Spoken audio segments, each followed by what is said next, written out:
Today we're going to talk about production line audio testing. A lot has changed over the 30 years we've been in business. When I started Listen, customers tested loudspeakers on the production line with a human listener. They would play a sign sweep through the driver, listen to the output, and make a subjective judgment on whether it sounded good. Back then, labor was cheap, especially in China, and my biggest sales challenge was convincing a customer to invest in an automated test system. I had to convince customers not only that the automated test systems could identify faults as well as humans, but also that they were faster, more reliable, and would be less expensive in the long run. Today, automated testing is standard worldwide. Everyone's doing it, except a few high-end loudspeaker and headphone companies who have small production runs. It's not just loudspeakers. We're also talking about headphones, smart devices, microphones, multifunction devices, and more. The devices have gotten more complex, so the testing needs to as well. For example, we need to deal with different fixturing, communication protocols like Bluetooth and A2B, haptic measurements, and more. With some of these devices, audio measurements are just a small part of an overall end-of-line test that might include optical inspection, mechanical testing, and more. So the audio tests need to integrate seamlessly with these other tests. There are many different aspects of choosing and implementing an end-of-line audio test system. In this seminar, we're going to focus on 5 main areas: what to measure, the equipment, the software, hardware, and test fixtures you'll need to make audio measurements, optimizing your test. Here I'll share with you the things that I think are important in making sure your test is fast, repeatable, and accurate with appropriate limits. Integrating your audio test with the overall test environment. Finally, test specifications and security. Production line tests measure overall performance parameters such as frequency response and THD to ensure that the devices are within specification. They also make measurements to identify manufacturing errors such as reverse polarity, rub and buzz, and loose particles. Let's review the most common measurements. Frequency response is probably the best test of overall performance. If frequency response is outside the limits, it may affect the tonal balance and will probably not sound as intended. For example, this loudspeaker will probably sound kind of tinny at high frequencies. THD indicates overall nonlinear performance of the device. If THD is outside the limits, it may indicate a poorly centered voice coil or mechanical defects. For example, this loudspeaker has high second harmonic distortion, which probably is not audible until played at high levels. A polarity measurement verifies that lead wires are correctly connected and not inverted, especially for multi-way systems with crossovers. The main concern is low frequency cancellation due to the woofers being out of phase with each other. High order harmonic distortion, or rub and buzz, tends to be very audible, and it highlights a range of manufacturing issues, usually motor and suspension problems, such as an incorrectly centered voice coil, badly trimmed lead wires, or components not glued properly. Analyzing individual harmonics can give a detailed insight into the nature of the problem, as well as a simple pass-fail result. For example, odd order harmonics are a lot more audible than even order harmonics. Perceptual rub and buzz measures the audibility of rub and buzz based on a perceptual model. This is a great metric to decide whether to ship a product, as it will reject only those with audible rub and buzz, resulting in a higher yield. Here, there's both conventional and perceptual measurements. I'm not going to go into a lot of detail today, but it's worth understanding both and the differences between them. For example, it is much harder to hear low-order harmonics than high-order harmonics. We have a separate video on our website that goes into more detail on perceptual rub and buzz theory and practice. Loose particle measurements are a time domain measurement that identifies speakers with small particles such as dirt, glue, and magnetic chips trapped inside the voice coil or under the dust cap, or rattling components such as buttons and fasteners. Unlike harmonic distortion, which can actually make the speaker sound warmer, transient distortion will always sound unnatural. Impedance checks for resonance to ensure correct magnetization and mechanical tolerances, for example, spider, cone, voice coil, and so on. If the resonant frequency is too low or too narrow, the speaker may sound boomy and bottom out faster at higher sound pressure levels. You may also evaluate additional parameters, but these core measurements will likely be at the center of your audio test, whatever your device. So now we know what we're measuring. Let's look at our test equipment. Production test systems are typically less expensive and more basic than what you use in R&D. Some manufacturers promote a separate low-cost system for end-of-line test, but we prefer a modular approach to both software and hardware. This provides seamless compatibility between manufacturing and development, and it means that we can offer a suitably low-cost system for production and a more advanced feature set appropriate for R&D. The other benefits of this is that you can create and modify tests in the lab and send them to production for implementation, or send production line results back to the R&D lab for further analysis and troubleshooting assistance. Modularity also future-proofs your system. You can add a new digital interface such as Bluetooth or A2B, increase the channel count, or add new capabilities if you need to expand your capabilities for new products. A test system generally consists of both hardware and software. Measurement microphones to capture the sound, an audio interface to send and receive waveforms to and from the computer, and software to analyze the measurements. Of course, you also have additional test fixturing depending on your product. But that's so highly customized, I'm not going to spend a lot of time talking about that here. There are two really important factors when choosing an end-of-line test system. First, will it get accurate results in your test environment? And second, does it have the flexibility you need to customize your test now and in the future and integrate with your wider factory automation systems? Although many products promise broadly similar measurements, they don't all feature the same accuracy, speed, immunity to background noise, and calibration capabilities. This is also where I often see problems with homegrown systems.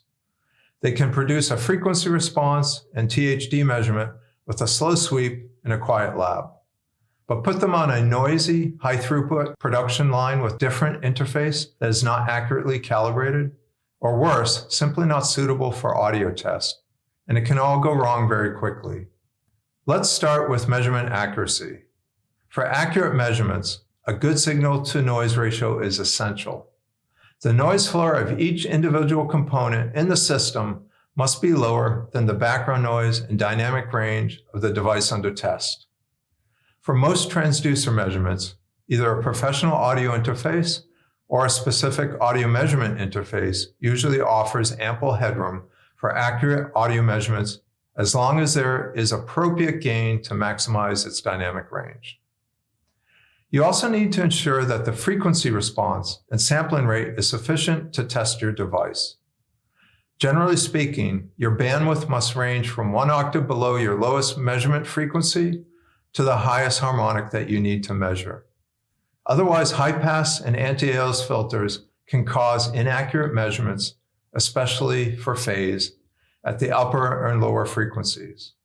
The sampling rate should be more than double the maximum frequency that you need to measure. It's important to know that the higher the sampling rate, the more memory and disk space you will need. So you'll probably want to use the lowest sampling rate that will meet your needs. It's also important that the frequency and phase responses are stable and flat enough that it is easily corrected for in the software. We typically suggest an audio interface with an ASIO driver for consistent and repeatable latency. Good signal path calibration of microphones and mouse simulators is also essential for accurate results. In SoundCheck, we do this through the hardware and calibration editors.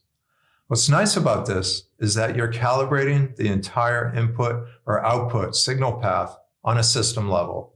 This avoids the need to calibrate each device separately, and signal path calibration is quick using the software's self-calibration test sequences. You can store and recall multiple calibration paths for different channels and configurations. The software algorithms themselves also play a significant role in measurement accuracy, and that's down to the expertise of the developers. Over the years, we've invested a lot into creating algorithms for end-of-the-line tests that perform accurately at high speeds and algorithms that offer repeatable measurements in the presence of background noise. You can read the AES papers about these on our website. As I mentioned previously, for accurate measurements, you need a good audio interface with sufficient bandwidth, resolution, stable latency, and a low noise floor. There's always a debate about whether you should use a complete system, including hardware and software, or use software with a third-party audio interface. I always say, do what's best for you, provided your system can support it, which of course SoundCheck can. If you're not familiar with SoundCheck, it works with a wide range of audio interfaces, but we also offer our own, which integrate tightly with the software and offer many advantages, especially for a production environment. While Pro Audio sound cards are often the cheapest option, especially for high channel counts, they do have some drawbacks. Common pain points with sound cards include signal path calibration. To get accurate measurements, you must be able to calibrate all your signal paths from the beginning of the signal chain to the end. For example, not just the microphone, but the microphone, preamplifier, gain, and analog to digital converters. Not all software allows all signal paths to be calibrated, and not all sound cards can be easily calibrated. So this is something you need to check. If you do use a sound card, I highly recommend taking advice from your software vendor as to what devices they have qualified. They know a lot about what works and what doesn't. Cabling errors. Audio interfaces usually have to use a lot of cables. It's easy to connect something up wrong or to have a faulty cable or loose connector. Accidental adjustments. Pro Audio sound cards have many front panel controls, including gain adjustment. You can probably imagine what happens to your measurement if your gain knob is accidentally changed midway through a production run. It's not a big deal when you only have one sound card to set up, but if you're configuring 30 or 40 production lines, it takes time to configure the channels and calibrate everything. And you can't rush this. Your test integrity depends on this being done correctly. A dedicated audio measurement interface often provides a better solution. These are our AmpConnect 621 and our portable Audio Connect 2 audio interfaces. These are rugged and rack mountable and connect to a computer via a single USB cable. All the signals are routed internally, so we eliminate a lot of the cabling issues. This keeps your setup simple and reduces the possibility of unplugged or incorrectly connected cables. There are no knobs on the front panel or back panels that could get knocked and mess up your calibration. They are entirely controlled by software. Their input channels, this one has 2 and this one has 6, offer both constant voltage and constant current power for measurement microphones, and they also offer TED support. They both have 2 output channels, and the AmpConnect 621 also has an amplifier to drive a passive speaker or an artificial mouth, and has patented sense resistor in the feedback loop to measure current and calculate the speaker impedance in our software. When you combine multiple components into one interface like this, it's not only cost effective, but you cut down on cabling, and that avoids a lot of potential sources for error. The other really neat thing about these interfaces is that they really are plug and play.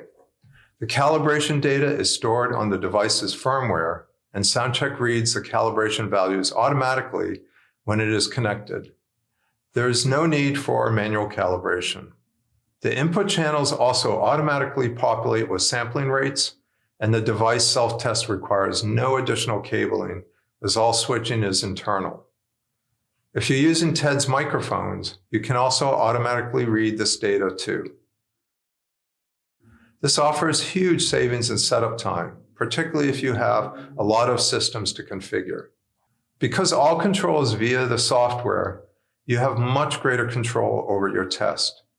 You can set the hardware configuration as part of your test sequence, including gain plus auto ranging, which is hugely important for measuring low distortions like rub and buzz, as well as preventing overload.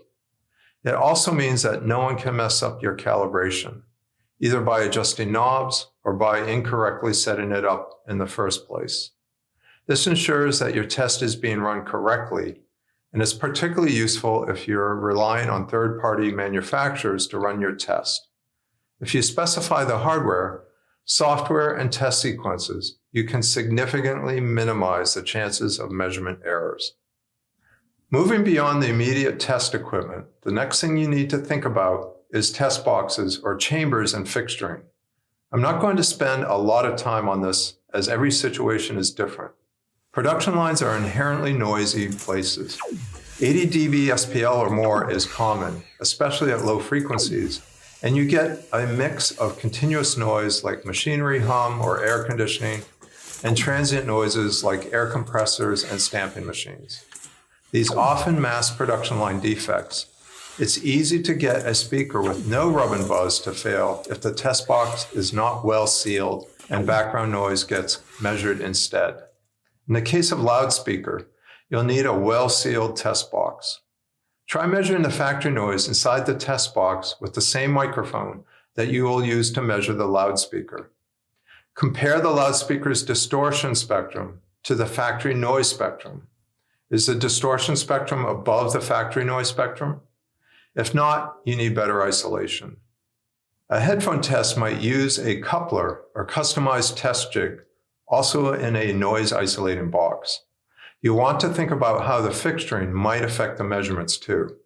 For example, if you're testing speakers, you want to point the driver down to increase the probability of detecting voice coil offset or loose particles that may hit the dust cap. Your microphone should be in the near field, but not too close to the speaker to minimize both test box and fixture reflections and maximize your signal to noise while still getting a repeatable high-frequency measurement. There are lots of companies out there making both standard and custom test boxes that work with factory automation, so it's really a case of designing something that works for your products and ensuring you understand any effect of the fixturing on the measurements. Now I'm going to talk a little bit about configuring and optimizing your tests to make sure you get accurate results. Production tests are always a trade-off between speed, accuracy, and thoroughness. This means it's important to understand how to optimize a test to make sure you're getting reliable results. I'm going to use a loudspeaker as an example, but the same principles can be applied to any product. First, you need to ensure you have a good enough signal-to-noise ratio. The safest thing you can do here is to use a single sweep at a high level. Just be careful about the level if adhesives in the device are not fully cured. The test stimulus should excite the loudspeaker over its useful frequency range and should also cover the frequencies about an octave below the loudspeaker's fundamental resonant frequency. I always recommend sweeping from high to low frequency, as this applies a more gradual increase in power to the loudspeaker and reduces loudspeaker ringing and measurement settling time. This means you can use a faster sweep to reduce the test time. In terms of a test signal, I'm a big fan of the sweep. This is our optimized step sine wave sweep. It's been optimized for speed, noise rejection, and accuracy, and it can be as fast as a log chirp and even sound like a log chirp, but without the added complexity of time windowing. Let's take a listen. Time windowing results in linear frequency resolution, which can be misleading, especially at low frequencies where there is not enough frequency resolution. The sweep can also be used for perceptual distortion measurements in the same sweep as conventional measurements and impedance. The other things that we can vary to optimize our test time are the speed and resolution of the test signal. Everyone wants fast throughput, but if you sweep too fast, you can miss problem areas, such as a high Q resonance causing distortion. What I'm going to show you now is one of SoundCheck's best kept secrets. We actually have a function called measurement confidence, which helps you fine-tune your test to ensure that you don't sacrifice accuracy for speed. You can find this in the harmonic track analysis editor. What I generally recommend is that you measure first with a slow, high-resolution sweep, such as 1/24th octave steps and 24 cycles or 10 millisecond averaging time. You can then decrease the averaging time while monitoring the measurement confidence. This is particularly important for distortion measurements, such as rub and buzz, that require a wide dynamic measurement range. You can then decrease the frequency resolution and overlay it with a high-resolution measurement on the same graph to see if the speaker's frequency response changes noticeably. You can also tweak the stimulus to minimize the effects of background noise. I like to use a custom step sine sweep. This optimizes stimulus time by using less frequency resolution and longer averaging time at lower frequencies, where the response is smoother. At higher frequencies, where the response is less smooth, it uses more frequency resolution. So you can see how valuable this tool is. It tells you how reliable your measurement will be as you vary your test conditions. In fact, this is the first thing I advise people to check if measurements do not correlate to what they are hearing. Just be aware that it might not always tell you what you want to hear, particularly if you have a lot of background noise. As far as I know, we are the only company to offer this functionality. Sometimes you hear people talk about using an external ambient microphone for detecting background noise. It's actually much more useful to use the measurement confidence feature in SoundCheck. This measures the signal-to-noise ratio at the actual measurement microphone position to predict how repeatable your measurement will be, rather than the noise outside of the test box. It also avoids the cost of an extra measurement microphone and channel. Of course, although it's always worthwhile optimizing your test speed, it's important to remember that the majority of the loudspeaker test cycle time is due to loading and unloading the loudspeaker, especially when this is done manually. This can be decreased by automatic positioning and connections or measuring one loudspeaker in the test box while another is being loaded or unloaded. Limit setting is perhaps the hardest part of production line testing, yet it's critical that it's done correctly. Production tests are hard to correlate with R&D measurements as test conditions are different, so we usually compare a production unit to other units measured on the production line. There are two ways of doing this. You can compare your measured speaker to a reference standard, sometimes called a golden unit, or you can compare it to a statistical average of good units. Both methods are acceptable, but there are trade-offs. When you measure to a reference standard, a golden unit is selected, and all measurements are compared to how the speaker measures on any given day. This means that the test environment, temperature, humidity, measurement chamber, and test jigs have no influence on measurements since they are all relative to the reference standard. Golden samples must be carefully chosen. Often it's the best fit to mean from a batch of good units. The method for choosing, as well as how to handle any changes in the golden sample, should be well documented to ensure consistency. Samples must be carefully stored and requalified periodically, for example, at the beginning of every batch or shift. The disadvantages to this method are the reference loudspeaker can deteriorate and drift over time, and after a while, it needs to be replaced with a new reference loudspeaker. The alternative is measuring to absolute limits. In this case, you use verified or approved samples to set limits, but once they are determined, the samples are not remeasured. While this is simpler than using a golden unit, the environment must be well controlled and test tools and measurement equipment well maintained, since any change in these will affect the absolute measurements. Setting absolute limits is not straightforward, and a significant number of speakers, all conforming to specification, is required. For each performance characteristic, except rub and buzz and loose particles, the average, standard deviation, and the process capability for the batch of speakers must be calculated. A good starting point for all curve limits, apart from rub and buzz, is the mean curve plus or minus 3 sigma, or standard deviations. Distortion limits are a little different. For THD, a plus 5 sigma limit is a good starting point. Rub and buzz limits are manually set to levels such that they always reject audible distortion. Limits may need to float in both level and frequency to overcome reflections from fixturing and from the test box itself. When configuring limits, devices should be measured multiple times for gauge R&R to understand any variations in the product measurement positioning and to ensure measurement repeatability. There is often a certain amount of trial and error involved in setting limits, tweaking them until there is acceptable yield and good correlation with human listeners.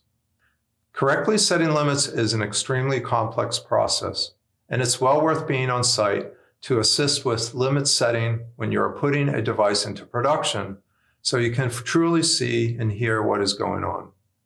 Otherwise, make sure the production operator saves the calibrated, measured, recorded waveforms from the test system for you to listen to and analyze offline. The good news is the new perceptual algorithms, such as enhanced perceptual rub and buzz and enhanced loose particles, are simplifying limit setting. Both our perceptual rub and buzz metric and our new transient distortion measurement method offer a simple flat limit correlated to audibility, and since it's based on audibility, it'll even be the same across multiple products. This simplicity makes these measurements extremely fast and simple to configure. Finally, while I'm talking about the test configuration, don't forget the importance of calibration. Any measurement is meaningless if your audio interfaces and signal paths are not correctly calibrated. You can't leave anything to chance here. When you're setting up a production line, it's critical to calibrate and regularly recalibrate all signal paths. Of course, calibration procedures and frequencies should be fully documented, and just in case you didn't know this, you can always check your calibration history in SoundCheck. So that's the basics of optimizing your production line audio test. Now let's talk about how you can integrate your audio test system with your overall factory environment. I mentioned at the beginning, it's important that any test system you are considering has the flexibility you need, as well as the measurement capability.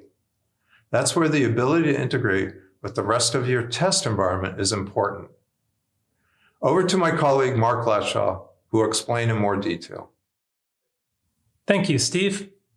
Manufacturing test systems often need to be integrated with larger factory automation systems for both collecting and saving data. Let's start with saving data. When you specify a test system, you need to think about what data you need to collect and maintain, both now and in the future. Sometimes, a real-time pass-fail result is sufficient, but it's becoming increasingly common to save all test data to a database for further analysis and statistics. We're even seeing cases where contract manufacturers are required to automatically save all their test data to the OEM's own database for full traceability. Everyone wants to manage this differently, so in SoundCheck we offer several different options. Directly in a SoundCheck step, you can save your curves, values, or results to a database. Using an autosave step, you can make a connection to a Microsoft Access or SQL database so that whenever your sequence runs, the data is sent to the database. Industry standard tools can then be harnessed to run analytics over large data sets. For example, a database query can be created to average the frequency responses on all measured devices and create limits based on that average. Even if you're not using a database, SoundCheck still has options to get your data into a format that's easy to work with. In addition to the options shown directly in the autosave editor, text, CSV, Excel, TDMS, MATLAB, and more, there's also a plugin available to transfer data to Varenko's Watts Test Data Management platform. Recently, we've added the ability to also save metadata when saving to TDMS. Metadata includes system data, such as the sequence name, serial number, or operator. User-defined fields can also be added to track test conditions such as temperature, humidity, microphone distance, test configuration, and more. You can even include the recorded waveform in a TDMS format. Data is saved extremely fast in this format, so although it captures a lot of information, it doesn't slow down your test sequence. This data can be viewed or recalled in SoundCheck and also opened in other applications, such as Microsoft Excel, MATLAB, and even Watts using a plugin. For more customized configurations, all the data saved in SoundCheck's memory list can always be accessed directly via TCP/IP. This means you can write your own customized program to collect exactly the SoundCheck data you need. Simply read the memory list items using a TCP/IP connection to the SoundCheck computer, and you'll have all the measurements ready to go in your own program. We have some very basic examples of this included with the SoundCheck installation in the external control examples folder, but the final product can be as specific to your use case as you need. Saving data is only one part of factory integration. You also need to consider what level of test automation you require.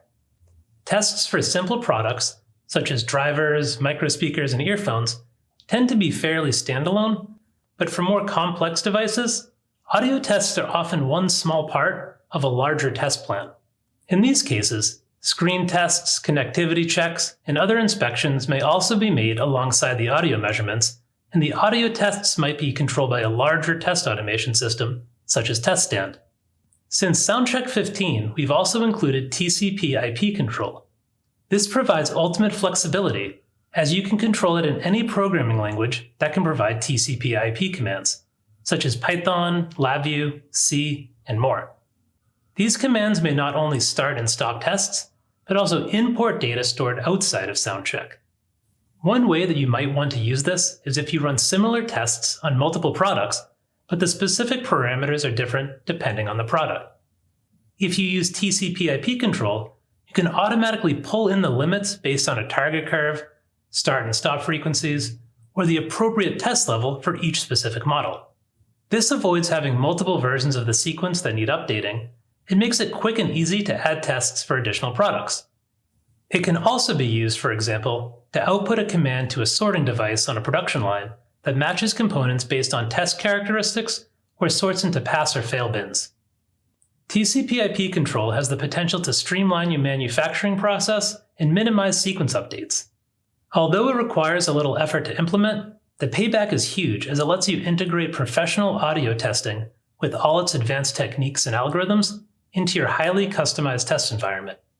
It's not only the big things like saving data and controlling SoundCheck that make it easy to integrate into your production environment. You can use a system step, LabVIEW custom VI step, or a custom Python step in any SoundCheck sequence. The system step allows you to send input directly to either the command prompt on Windows or a terminal on macOS. For example, this could be used to run a batch file to set your device into diagnostic mode. The LabVIEW and Python steps let you expand the capability of SoundCheck in absolutely any way that you want, through either LabVIEW or Python commands. For example, you could write a Python script to create a function that isn't available in SoundCheck, and then use it as a step in SoundCheck. Memoryless data can be sent to the script, have a function applied, and that new processed data can then be sent back to SoundCheck. For example, we include a Python script with SoundCheck that will check a pass or fail criteria against a limit, but will only fail if 2 consecutive points exceed a limit. That same process could be done in SoundCheck, but might take a large number of steps. This script is placed as a single step in your sequence. Curves are passed into the Python script, it executes, and the pass or fail result will be returned to SoundCheck. Finally, let's talk about production test specification and security. It's easy to lose control of your audio tests when you're outsourcing your manufacturing to another country, sometimes even a separate company altogether if you're using a contract manufacturer. Over the years, we've seen many production facilities and contract manufacturers, and there's a vast difference in how quality-driven and knowledgeable they are. Some will take quality very seriously, but I've also heard stories about others who will leave test boxes open because adding noise to the measurement gets a higher number of devices to pass the distortion test. But it's not always this intentional. Some manufacturers use homegrown or low-cost test systems that simply do not get accurate results. Sometimes, engineers pair a software-based system with an inadequate audio interface, for example, one that is too noisy, or has phase issues that lead to incorrect measurements. You also need to be aware that sometimes when manufacturers tell you they're using a well-known test system, they may actually be using a pirated version. Those have a whole host of problems, including security issues, older versions of the software without the latest algorithms, lookalike or imitation products that simply do not measure correctly, and of course, lack of manufacturer support and upgrades. Tight control of your test process can mitigate a lot of these problems. The first place to start with is your test specifications. The more tightly you specify your tests, the more consistent and better quality your end product will be. Since manufacturers are focused on yield and profitability, they have little to gain by testing more thoroughly than the terms of your contract dictates, so the burden is on you to be specific.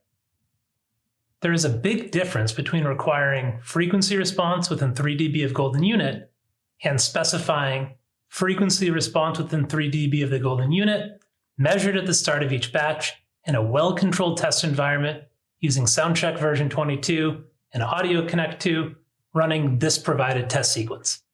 At the very least, it is advisable to fully specify the software, down to the current version number and the hardware configuration that is required to run all your tests. You should also specify the authorized vendor from which they must buy it. Many large OEMs have gone one step further, purchasing it themselves for their contract manufacturer to guarantee system integrity.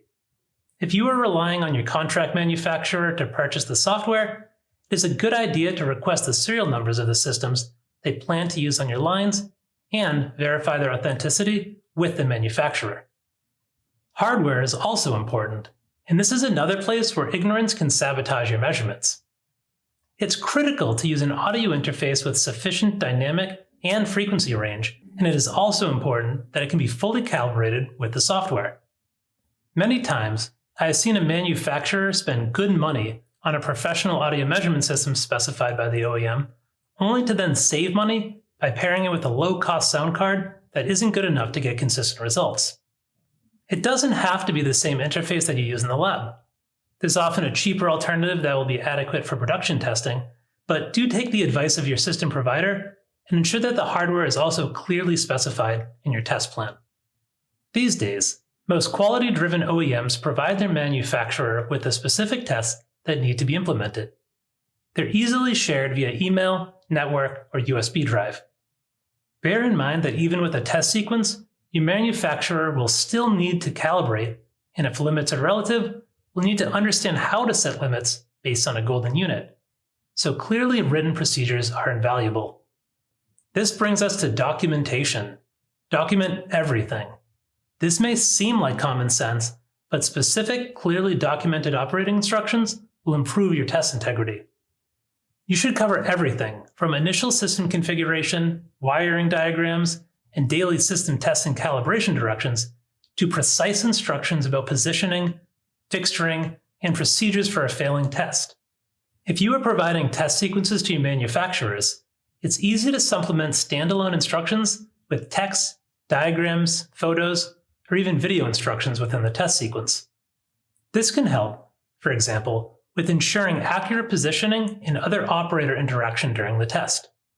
Knowledge transfer has been extremely challenging over the last few years due to travel restrictions, so it is more important than ever to ensure that all production test operators are adequately trained and have strong supporting documentation. There's a couple of new features we've added in SoundCheck to help maintain security and control of the entire test procedure. Measurement sequences can now be locked and protected. A protected sequence can't be viewed, opened, or modified without a password, so it provides complete test confidentiality and security.